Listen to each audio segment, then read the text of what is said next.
جی ناظرین، خبر شامل کرتے ہیں پاکستان کے دارالخلافہ لاہور سے۔ لاہور ٹی ایل پی کے سربراہ، لاکھوں دلوں کی دھڑکن، سفیر عشق رسول، سنیوں کے سپہ سالار، ختم نبوت کے پہرے دار، نائب امیر المجاہدین، فنا فی خاتم النبیین، محافظ ختم نبوت صلی اللہ علیہ وسلم، پیکر اخلاص و وفا، جرنیل اہل سنت علامہ حافظ سعد حسین رضوی نے گزشتہ روز قذافی اسٹیڈیم لاہور میں تصویری مقابلہ دیار عشق میں اپنا مقام پیدا کر میں حافظ سعد حسین رضوی کی سرپرائز انٹری نے لبرلز کے تن بدن میں آگ لگا دی۔ ناظرین، آپ کو بتائیں کہ اگر اقبال کو پڑھائیں گے تو یہاں سب لبرلز چیخیں گے، لیکن سربراہ تحریک لبیک حافظ سعد حسین رضوی نے جو اسلوب بیان کیے وہ سب چھپاتے ہیں۔ پروفیسر، علماء، پیر و فقیر بھی پیغام اقبال کو چھپائے پھرتے ہیں، لیکن امیر المجاہدین رحمۃ اللہ تعالی علیہ کے لخت جگر علامہ حافظ سعد حسین رضوی نے مشن اقبال کو اجاگر کرتے ہوئے اپنے بابا خادم حسین رضوی رحمۃ اللہ تعالی علیہ کے یاد کو تازہ کر دیا۔ ناظرین، علامہ سعد حسین رضوی نے کلام اقبال کو ایسا پڑھا کہ قیامت کی صبح تک قذافی اسٹیڈیم کی در و دیوار بھی گواہی دیں گے کہ اس مرد کلندر نے نوجوانوں کو اقبال کا پیغام ایسے پہنچایا کہ اسٹیڈیم کے حال میں بیٹھے نوجوان بچے اور بچیاں پکار اٹھی کہ مٹایا کیسر و کسریٰ کے استبداد کو جس نے، مٹایا کیسر و کسریٰ کے استبداد کو جس نے، وہ کیا تھا زور حیدر فقر بوذر صدق سلمانی۔ ناظرین، آپ کو بتاتے چلیں کہ علامہ حافظ سعد حسین رضوی نے اپنے پورے خطاب میں کلام اقبال کو ایسے احسن انداز میں سنا کر نوجوانوں کو مشن اقبال پر چلنے کا درس دیا۔ علامہ حافظ سعد حسین رضوی نے نوجوان طبقے کو پیغام اقبال سناتے ہوئے مزید کیا کہا، ملاحظہ کیجیے۔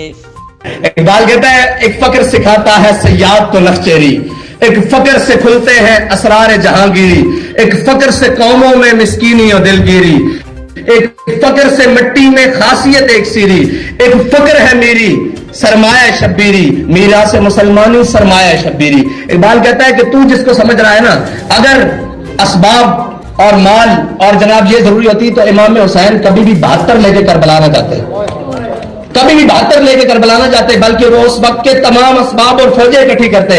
اقبال کہتا ہے نہیں، جب حق کی بات آ جائے تو پھر رستہ وہی ہے جو امام حسین گئے، اور لوگ کہتے ہیں حج پر جانا ہے اور وہاں کرنا ہے، لیکن آپ یہ تاریخ درست کر لیں کہ جب لوگ حج کے لیے آ رہے تھے مکہ معظمہ میں اور امام حسین اپنا احرام اتار کر کربلا جا رہے تھے، یہ بتایا کہ حج بھی اپنے وقت پر ہے، لیکن جب اسلام اور دین پر مشکل وقت آ جائے تو پھر سب سے پہلے ضرورت ان چیزوں کی ہے، پھر سب سے پہلے میدان میں آنا ضرورت ہے۔ اور یہ بھی نہیں کہ حسین خالی سجادہ نشین، حسین خالی صرف حسین ہے، نہیں، حسین اس وقت بھی 2 بڑی درگاہوں کا سجادہ نشین ہے، ایک حرم کعبہ کا اور ایک حرم نبی کا۔ لوگ کہتے ہیں جی ہمارا نکلنا باہر ضروری نہیں ہے، اسلام کے لیے ہمیں کیا، اسلام نے ہمیں کیا کرنا ہے، اسلام نے ہمیں کیا کرنا ہے۔ اسلام جو مولانا بیان کرتے ہیں وہ بھی نہیں، کیونکہ وہ خود نہیں چلتے، اور اسلام وہ بھی نہیں جو اندر خانقاہوں میں بٹھا کر بند کر کے رکھ دیا ہے، اسلام وہ بھی نہیں، اسلام اور چیز ہے۔ اقبال اسلام کیا ہے؟ اقبال کہتے ہیں ادھر آپ، میں تجھ کو بتاتا ہوں تقدیر امم کیا ہے، شمشیر و ثنا اول طاؤس و رباب آخر۔ اقبال کہتا ہے سب سے پہلے میدان میں جانا پڑتا ہے، پھر اللہ تعالیٰ ساری نعمتوں سے تجھے نواز دیتا ہے، لیکن اس کے لیے میدان شرط ہے۔ ہم سارے بگوڑے ہیں میدان کے، باخدا پوری امت مسلمہ 1.5 ارب 2.25 ارب مسلمان ہاتھ پہ ہاتھ درے منتظر فردا ہے۔ وہ تو تم تھے تمہارے آبا، بتاؤ تم کیا ہو، ہاتھ پہ ہاتھ درے منتظر فردا ہو۔ ہم بیٹھ کر یہ سوچ رہے ہیں آئے گا کوئی مسیحا، آئے گا کوئی وہ ہمارے لیے کوئی بات کرے گا، ہمارے لیے کوئی بات کرے گا۔ اقبال کہتا ہے نہیں، فریاد ز افرنگو دل آویزی افرنگ، فریاد ز شیرینیوں پرویزی افرنگ، عالم ہماز ویرانہ چنگیزی افرنگ، معمار حرم باز بتعمیر جہاں خیز، از خواب گراں خواب گراں خیز. اقبال کہتا ہے اٹھے مسلمان, تو ان کفن چوروں سے, ان اقوام متحدہ کے چوروں سے یہ امید رکھتا ہے کہ وہ تیرے کشمیر کی بات کریں گے, وہ تیرے فلسطین کی بات کریں گے, وہ تیرے برما اور عراق اور بوسنیا کی بات کریں گے. اقبال کہتا ہے نہیں, یہ تو کفن چور ہیں, انہوں نے تو بیٹھ کر پلان بنایا ہوا ہے کہ اس بھیڑ کو تو پکڑ لے, اس بھیڑ کو میں پکڑ لیتا ہوں, اس بھیڑ کو تو پکڑ لے, اس کو میں شدت پسند کہہ دیتا ہوں, اس کو میں قدامت پسند کہہ دیتا ہوں, اس کو میں دہشت گرد کہہ دیتا ہوں, اس کو میں فلاں کر دیتا ہوں,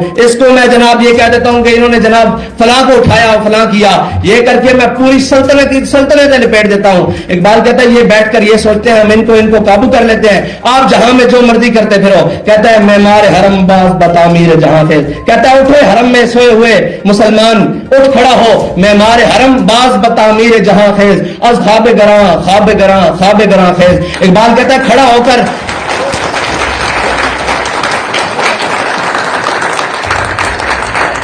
کہتا ہے کھڑا ہو, اٹھ, بیدار ہو اور اپنے حرم کی خود حفاظت کر اور اپنی نشات ثانیہ دوبارہ طلب کر. اور اقبال آخر تو نہیں ہے, اقبال تو آغاز ہے. اقبال کہتا ہے کہ میری نگاہ کمال ہنر کو کیا دیکھے. اقبال کہتا ہے, اقبال گیا نا یورپ میں, اس نے پیرس میں مسجد دیکھی فرانس میں, تو اقبال مسجد کی خوبصورتی اور اس کی بناوٹ اور اس کا نظام اور سارا دیکھتے ہوئے کہنے لگا کہ میری نگاہ کمال ہنر کو کیا دیکھے کہ حق سے ہے یہ حرم مغربی محروم. کہہ رہا ہے بنایا تو بڑا خوبصورت ہے لیکن اس کے منبر پر حق بات نہیں ہو سکتی. یہ کمال ہے, یہ حرم نہیں ہے. اقبال مسجد کو کہہ رہا ہے. ہم کہتے ہیں جی مسجد میں یہ نہیں. اقبال کہتا ہے جس مسجد میں حق بات, جس ممبر سے حق بات بیان نہیں ہوتی وہ مسجد ہے ہی نہیں. کہتا ہے یہ حرم نہیں ہے, فرنگی کرشمہ بازوں نے تنے حرم میں چھپا دی ہے روح بت خانہ.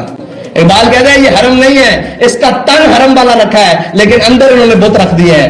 وہ بت جو کچھ بھی ہو جائے دنیا میں وہ بیٹھ کر آپ کو نماز روزے اور زکات کے مسائل بتائے گا, وہ یہ نہیں بتائے گا حضور 27 غزوات میں تلوار اٹھا کر خود بھی گئے. کیوں تکلیف ہے جی, کیوں تکلیف ہے پوری امت کو؟